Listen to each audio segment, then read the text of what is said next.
If you wanna see me again, 구독, 좋아요. 자, 오늘은 곧장 예문 하나 만들고 설명 시작해 볼까요?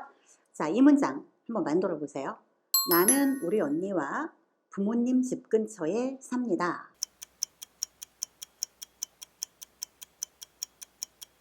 만들어 보셨죠? 제가 두 문장을 지금 그러면 한번 던져드려 볼게요. 첫 번째, I live with my sister near my parents' house. 이거랑 두 번째, I live with my sister nearby my parents' house. 이거랑 두 개가 나왔어요. 이 둘 중에 하나는 틀렸거든요. 첫 번째 문장이 맞고 두 번째 문장이 틀렸어요. 두 번째 문장이 두 군데 틀렸는데 첫 번째 어디가 틀렸냐면 일단 이 얘기부터 하죠. 내 부모님의 집 할 때 my parent에다가 apostrophe 찍고 s 붙인 게 지금 두 문장이죠. my parents house.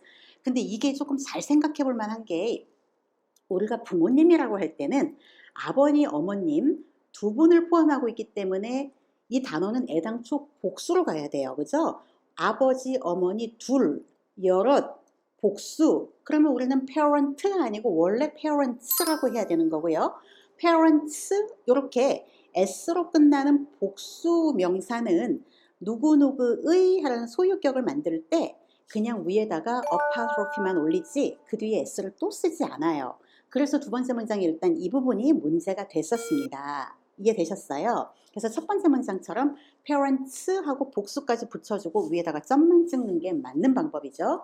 그래서 이제 이 틀린 걸 하나 지적을 했으면 이 두 번째 문장에서 두 번째 틀린 곳이 어디냐? 바로 이 nearby가 문제가 됐었어요. 오늘의 키워드죠.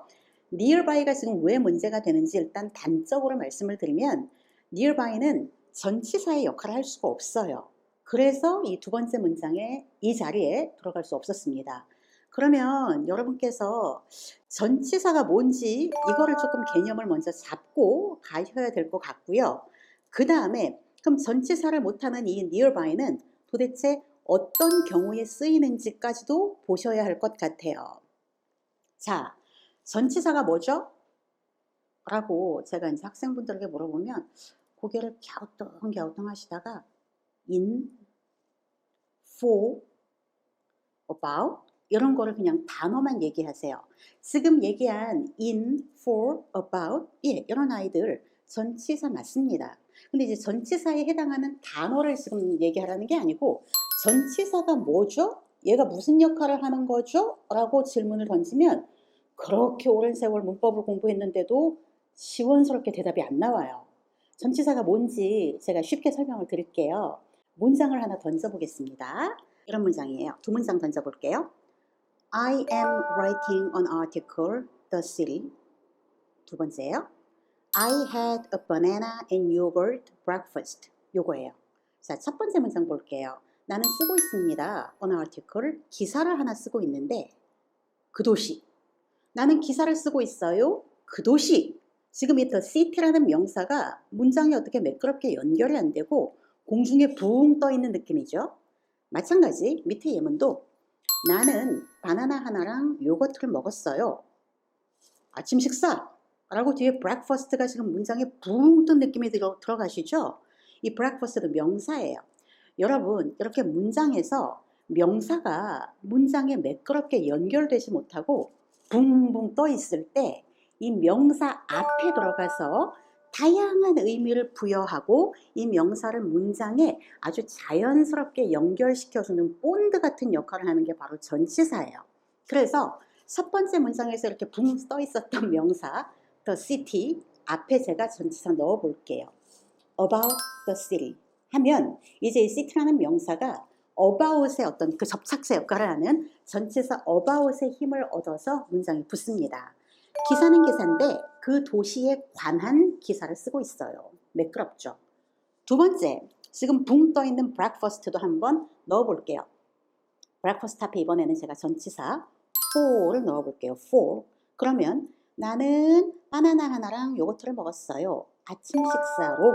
그죠? 아침 식사로 이런 걸 먹었습니다. 라고 지금 breakfast가 for 덕분에 문장이 이렇게 붙었어요. 그래서 전치사라는 거는 전치가 뭐냐면 앞에 위치한다 이거예요. 앞전, 그 다음에 위치하다 할 때 치.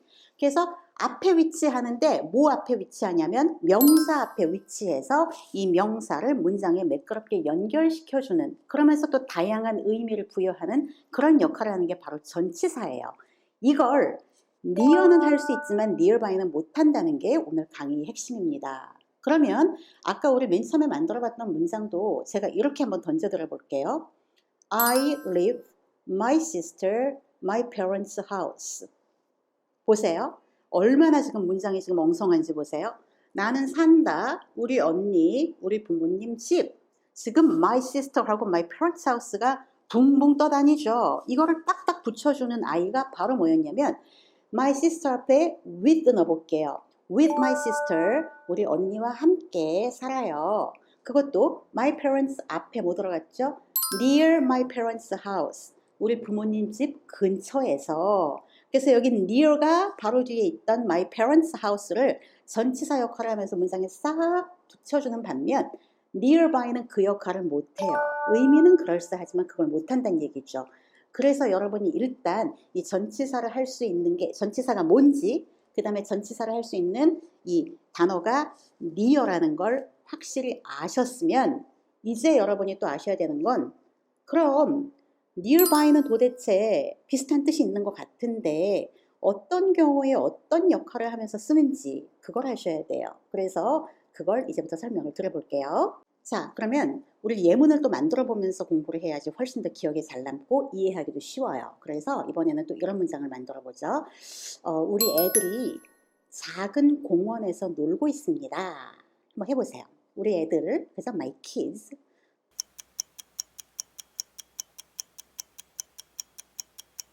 네, 어떻게 나와요?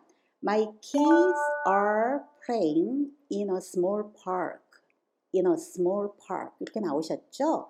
자, 작은 공원에서 놀고 있다고 해서 우리가 small park를 넣었어요. 그러면 이번에는 작은 공원이 아니고 큰 공원에서 놀고 있습니다. 그럴 거면 small 대신에 뭐 쓰시면 돼요? in a large park. 그렇게 하시면 되죠? 뭐 large 대신에 big park 하셔도 상관없고요. 큰 공원. 자, 지금 우리가 뭘 바꿨습니까? 작은 공원, 큰 공원, 명사를 꾸며주는 형용사를 지금 바꿔가고 있죠? 그럼 이번에는 그거 해볼게요. 작은 공원, 큰 공원이 아니고 근처의 공원, 인근의 공원, 이거 해볼게요. 예, 바로 뭐가 들어가냐면 이때 바로 in a nearby park, 이게 들어가요. 그래서 여러분 nearby는 여러분이 정말로 쉽게 아시는 small, large, big 명사를 꾸며주는 형용사의 역할을 하는 단어 패밀리에 들어갑니다. 그래서 형용사로서의 역할을 해요. nearby park, 근처의 공원 되셨나요? 예, 근처의 주차장, nearby parking spot, 그죠? 예, 이렇게 근처의 쇼핑몰, 그러면 nearby shopping center 혹은 nearby shopping mall 이렇게요, 그죠? 명사 수식을 한다는 것 기억을 해주세요. 오케이? 그러면 또 nearby가 두 가지 역할을 하니까 나머지 하나 더 알려드릴게요. 이번에도 예문부터 봅니다. 자, 아주 쉬워요. 나 여기 살아요. 어떻게 합니까? 나 여기 살아요. I live here. 그죠? I live here. 나는 산다 여기에. 우리 here, 여기에라는 그 장소 표현하는 부사 아시죠? here. 그러면 나는 거기에 살아요 할 거면은 here 대신 뭐 쓰시면 돼요? I live there. 그죠? 거기에 살아요. 자, 이번에는 마지막입니다. 나는 이 근처에 살아요. 근처에 살아요. 이거 어떻게 하죠? I live nearby. 끝. 오케이. 그래서 nearby는 지금 두 번째 역할이 뭐냐면 여기에, 거기에, 근처에 장소를 표현하는 부사의 역할을 해요. 이해되셨어요? 그래서 이렇게 두 가지로 쓰이는 게 바로 nearby였습니다. 전치사 역할을 못한다는 거를 꼭 명심해 주세요. 됐나요? 자, 그러면 우리 이제 이대로 끝내긴 좀 아쉬우니까 이제 총복습, 제가 우리말 세 문장을 드릴게요. 그러면 여러분이 그 세 문장을 각자 영어로 만들어 보시면서 어느 문장에 near가 들어가고 어느 문장에 nearby가 들어가는지 고민하시면서 한번 만들어 보시죠. 첫 번째 문장입니다. 나는 이번 여름에 스페인과 주변 국가들을 방문할 거예요. 두 번째 문장입니다. 근처에 주유소 있나요? 오케이, 마지막 세 번째 문장이에요. 나는 우리 집 근처에 있는 쇼핑몰에 자주 갑니다. 자, 우리말 3개를 한번 여러분이 영어로 쫙 만들어 보세요. 직접 해보셔야 돼요.